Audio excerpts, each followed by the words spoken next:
The rapier was used primarily from the 16th to the early 18th century, especially across Western Europe, at a time when warfare and violence were becoming more formalized, personal, and controlled. Unlike battlefield weapons built for chaos, the rapier was designed for one purpose: killing a single opponent as efficiently as possible. Long, narrow, and perfectly balanced, it rewarded speed, timing, and precision over brute strength. This wasn't a weapon for hacking through armor or charging formations. It was a weapon for duels, assassinations, and personal disputes, where one mistake meant death. A single thrust to the throat or chest was all it took.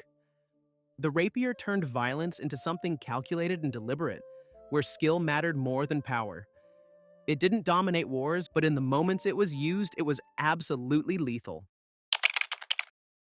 The katana emerged in feudal Japan and was used for centuries by the samurai class, during a period where warfare was personal, hierarchical, and governed by strict codes of discipline.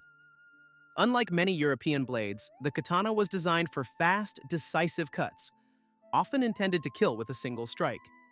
Its curved blade, sharp edge, and two-handed grip made it extremely effective in close combat, especially against lightly armored opponents. But what made the katana truly dangerous wasn't just the steel, it was the training behind it.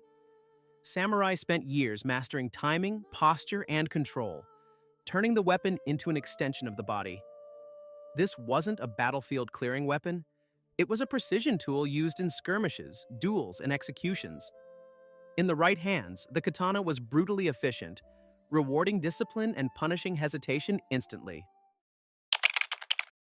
The Roman gladius was used throughout the height of the Roman Republic and Empire, and unlike most swords in history, it was designed specifically for disciplined, formation-based killing. Short, wide, and brutally practical, the gladius wasn't meant for dramatic swings or duels. It was built to stab, quickly, repeatedly, and at close range. Roman soldiers fought shoulder to shoulder behind large shields, advancing as a unit rather than individuals. From behind that shield wall, the gladius was driven into the abdomen, groin, or throat, often without the enemy ever seeing the blade. This wasn't about flair or individual skill. It was about efficiency and control. The weapon worked because the system worked. Combined with Roman discipline and training, the gladius helped build and sustain one of the most dominant military machines in history.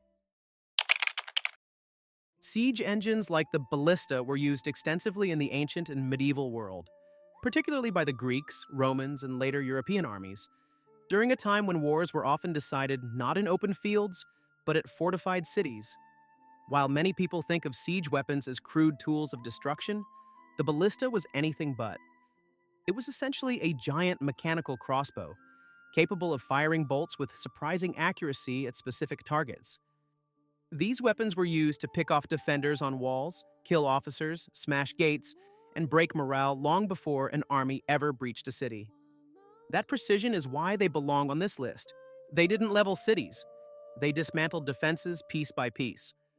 Some people may not think of siege engines as precise, but historically, a well-aimed ballista could decide an entire campaign without the need for mass slaughter.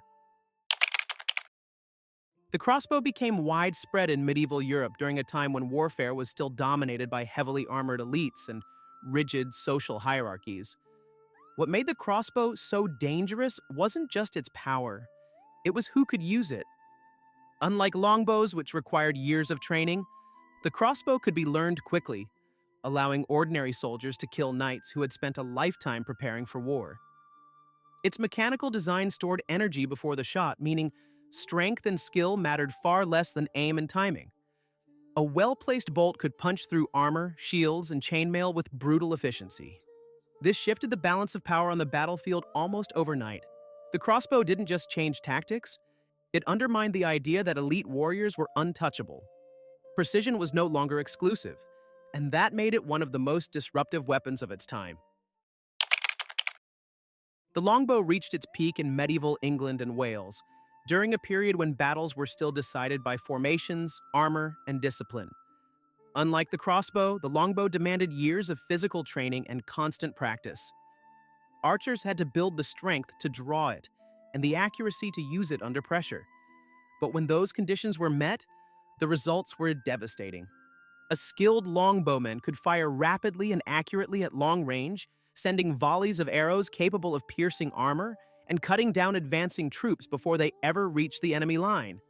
Entire battles were decided before swords were drawn. The longbow didn't just kill, it reshaped tactics, forced changes in armor design, and exposed the limits of traditional knightly warfare. It was precision on a massive scale, but still aimed at individual targets, not cities or populations. Early firearms began appearing in Europe in the late medieval period and became widespread during the early modern era, at a time when armor, formations, and traditional battlefield hierarchies still dominated warfare. By modern standards, these weapons were slow, inaccurate, and unreliable. But their impact was immediate and irreversible. For the first time, a projectile could punch through armor regardless of the wearer's skill, strength, or social status. Matchlocks and later flintlocks didn't need lifelong training like the longbow. They needed coordination, discipline, and numbers. This shifted warfare away from elite warriors and toward organized infantry armed with gunpowder weapons. Armor that had taken centuries to perfect suddenly became obsolete. Even when a shot missed, the noise, smoke, and psychological shock changed how battles were fought. Early firearms weren't refined, but they ended an entire era of warfare in the process. The bayonet emerged in the early modern period, when firearms were becoming dominant, but still left soldiers vulnerable once their shots were fired. Reloading was slow, formations were tight, and without protection, infantry could be overrun in seconds. The bayonet solved that problem in the simplest way possible, by turning a gun into a spear. With a blade fixed to the muzzle, infantry no longer needed separate pikemen to protect them. Soldiers could fire volleys, then immediately defend themselves in close combat. This single innovation reshaped battlefield tactics and army organization almost overnight. Entire unit types disappeared as firearms and bayonets merged into one system. The bayonet wasn't the most glamorous weapon on this list, but it was brutally effective. It closed the gap between ranged and melee combat and ensured that gunpowder armies could hold ground without relying on older weapons. The sniper rifle emerged in the modern era, but its core purpose echoes something much older: killing a specific person at the exact right moment. Unlike most modern weapons designed for suppression or area damage, the sniper rifle is built around patience, positioning, and accuracy. One shooter, one target, one shot. That's it. Snipers are used to eliminate officers, machine gun crews, observers, and high-value targets whose removal can stall entire operations. In some cases, a single sniper has controlled whole areas of the battlefield simply through presence. The weapon itself is only part of the equation. Training, camouflage, timing, and restraint matter just as much. What makes the sniper rifle belong on this list is its disproportionate impact. It doesn't rely on volume of fire or mass casualties. It wins by precision alone, altering battles, morale, and decision-making with minimal force. Some of you might be surprised by this, but hear me out. The spear is the oldest and most consistently effective weapon ever used in human warfare, appearing across every continent and in every civilization for thousands of years. Long before swords, bows, or firearms dominated the battlefield, the spear was the primary tool for killing at distance while keeping the user alive. Simple to make, easy to learn, and devastating in both individual combat and formation fighting. It outlasted almost every other weapon on this list. Even today, tribes are still using spears across the globe. What made the spear truly dominant was its adaptability. It could be thrown, thrust, used one-handed or two-handed, and scaled into longer variants like the pike to control entire battlefields. In formation, spear walls stopped cavalry, neutralized swords, and decided wars through discipline rather than brute force. While other weapons came and went, the spear remained. No weapon shaped human conflict longer, more universally, or more reliably than this. So that's that. If you think there's a weapon that should have been on this list, drop it in the comments. And if you want more videos like this, let me know. Thanks to everyone for tuning in and to the people who've subscribed.